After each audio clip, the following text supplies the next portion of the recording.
Hey class, I hope everyone is having a great week so far. Really enjoyed reading through the different case studies today, or this week I should say, and going through the different examples of HR laws.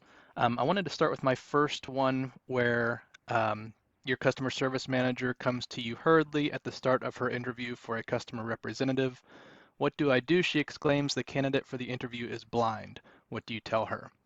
So in this case, I would reassure the hiring manager that interviewing a blind candidate is a standard process and should be treated just like any other candidate interview. The manager's questions and dialogue should be centered on the candidate's skills and qualifications, and of course, not their disability.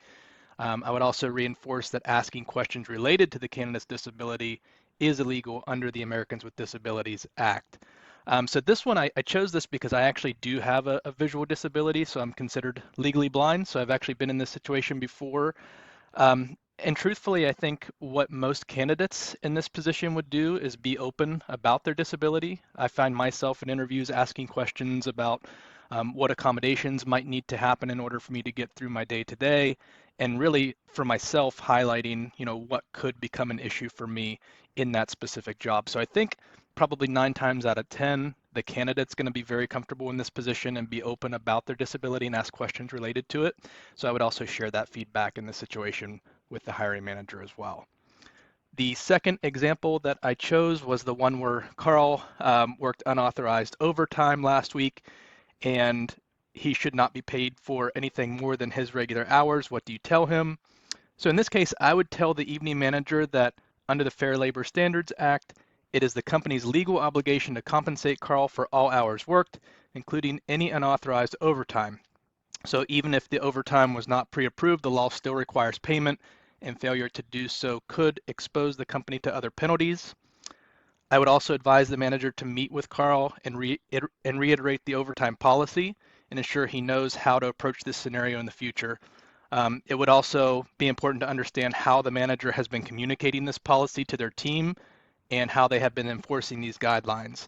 If there are communication issues with that, and how the policy is escalated to employees, that may need to be revised as well. So I would explore that with the manager here. I actually like Shalita. She had a comment on this as well, where she brought up some great points where she emphasized better communication with the manager to ensure there aren't deeper staffing issues or aggressive deadlines, which are not aligned with the appropriate headcount. And I thought that was a really good point. So Shalita, thank you for sharing that. And then the last example that I chose here was Paula comes into your office noting that Vicky has been a little too flirtatious with Jordan, making him feel uncomfortable. As a result, Paula is going to transfer Jordan to another department to alleviate the situation. What do you tell her? So in this case, I would advise Paula that transferring Jordan could be seen as an act of retaliation, which would expose the company to legal liability. So doing so essentially penalizes the victim while accommodating the alleged harasser in this case. So instead, I would advise Paula to reference the company's anti-harassment policy, assuming there is one in this case, and then I would launch an investigation into the allegations.